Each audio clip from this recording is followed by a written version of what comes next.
Gimana sih caranya agar video live kita itu ada yang nonton? Dan kalau video live-nya sudah berubah jadi siaran ulang, tetap ada yang mau nonton.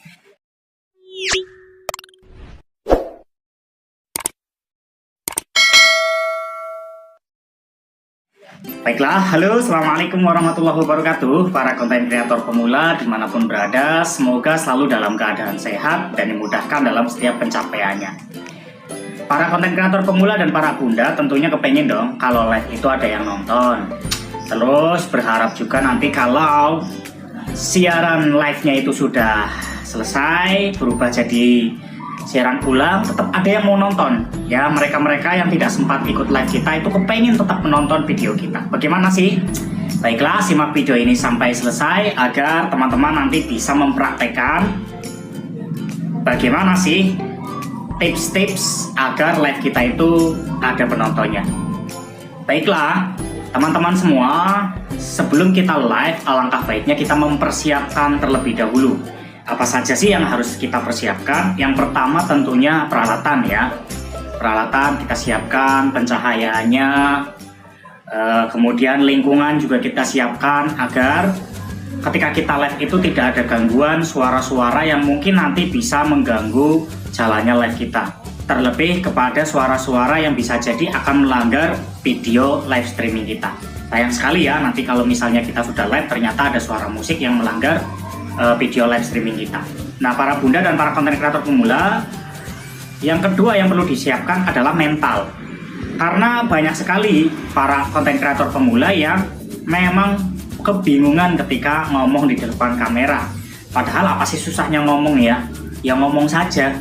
Nah, apa yang mau diomongin? Maka yang ketiga adalah konsep terlebih dahulu, apa yang akan disampaikan. Kita mau menyampaikan apa sih ketika live itu? Ya, bukan hanya sekedar nanti live kemudian nungguin penonton sehingga ketika tidak ada penontonnya ngedon akhirnya tidak jadi live. Nah, maka konsep materi yang akan kita sampaikan perlu kita gagas terlebih dahulu, perlu kita siapkan terlebih dahulu. Apa yang kira-kira nanti akan disampaikan? Bisa itu curhat sehari-hari, bisa yang lainnya. Yang terpenting adalah ada pembahasan utama yang nanti akan dibahas oleh kita, sehingga tidak menunggu penonton. Kenapa saya terus sampaikan tidak menunggu penonton? Karena ketika kita live, ya ataupun membuat video POD pun, kalau menit pertama, menit kedua, itu ada isi yang disampaikan, pasti penonton itu akan merasa penasaran. Sehingga ketika menonton menit pertama, menit kedua, penonton merasa penasaran, maka di menit pertama, menit kedua itulah yang menentukan penonton itu mau lanjut atau tidak lanjut menonton video kita. Tetapi ketika kita live streaming ataupun ketika membuat video panjang, di menit pertama, menit kedua, tidak ada apapun yang disampaikan, maka tentu si penonton itu tidak akan mau melanjutkan video yang ia tonton itu. Dia mungkin akan langsung skip isi video yang dia tonton itu. Maka menit pertama, menit kedua itu sangatlah menentukan apakah penonton itu mau lanjut atau tidak lanjut menonton video kita itu. Maka gunakanlah sebaik mungkin di menit pertama dan menit kedua itu. Ngomong saja apa yang ingin disampaikan. Atau ngomong yang akan dibahas pada pembahasan live itu. Kemudian selain alat, kemudian mental, berikutnya konsep materinya yang akan disampaikan. Yang tidak kalah penting adalah isi materi yang memberikan sesuatu terhadap penonton. Ya, jadi si penonton itu mau atau tidak mau menonton video kita itu sebenarnya tergantung dari isi video kita. Kalau video kita itu memberikan sesuatu terhadap si penonton, entah itu hiburan kah, entah itu edukasi kah, ataupun yang lain, maka dia akan mau menonton video kita. Tetapi kalau apa yang kita sampaikan itu tidak ada isi apapun yang membuat mereka itu mau menonton video kita, ya pastinya mereka juga akan skip. Videonya seperti ini tidak ada manfaatnya untuk saya. Tetapi berbeda manakala video live dan video panjang kita itu memberikan manfaat kepada penonton, memberikan sesuatu kepada penonton, entah itu hiburan, edukasi, informasi, inspirasi, ataupun yang lainnya, maka tentunya video kita akan terus ditonton oleh banyak orang. Meskipun kalau misalnya video live-nya sudah selesai dan berubah jadi video siaran ulang, Maka karena isi video kita itu memberikan informasi, maka siaran ulang kita tetap akan ditonton oleh banyak orang. Misalnya saja ketika para bunda lagi masak, maka live masak itu tidak masalah ya. Selama masaknya itu diterangkan, dijelaskan masak apa, bumbunya apa, cara masaknya bagaimana. Terus kalau bisa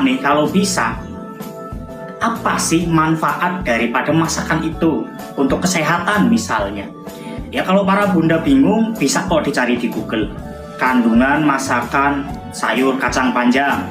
Kemudian bagi penderita penyakit ini tidak diperkenankan makan sayur ini berlebih. Misalnya seperti itu. Jadi pokoknya yang terpenting adalah isi videonya itu memberikan sesuatu, memberikan informasi terhadap si penonton.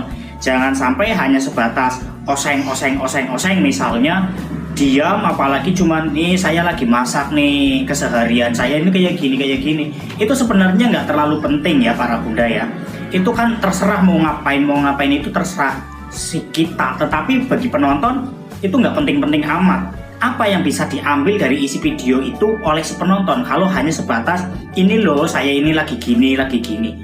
Tetapi apabila kita mampu memberikan edukasi meskipun itu hanya dari sebatas masakan, itu justru akan lebih bagus ya. Si penonton akan merasa penasaran, oh ternyata kacang panjang ini kalau dimasaknya terlalu matang itu akan seperti ini, kalau dimasaknya itu setengah matang akan seperti ini, kandungannya akan berubah seperti ini. Nah itu justru akan lebih baik karena si penonton itu merasa ada informasi baru yang mungkin saja baru dia ketahui.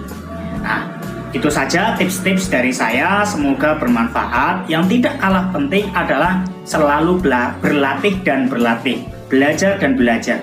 Karena berlatih dan belajar itu akan membuat kita itu semakin lancar, semakin pandai, semakin bisa. Dan belajar itu tidak mesti harus yang susah-susah, tidak perlu. Datang saja sambil interaksi ke tempat yang lain yang satu tema, contohnya kalau misalnya video saya terkait edukasi, saya akan belajar terkait dengan edukasi kepada orang yang lebih hebat lagi dari saya. Saya datangi ke mereka sambil interaksi, sambil mencerna ilmunya, kemudian bisa kita ambil, kemudian amati, tiru, serta modifikasi. Seperti itu para bunda ya, jadi belajar itu tidak mesti harus sendiri, tetapi bisa dari orang lain. Itu saja video yang bisa saya sampaikan. Mohon maaf apabila banyak kesalahan dan kekurangan. Kita ketemu lagi pada video selanjutnya. Assalamualaikum warahmatullahi wabarakatuh. Tetap konten, tetap konsisten.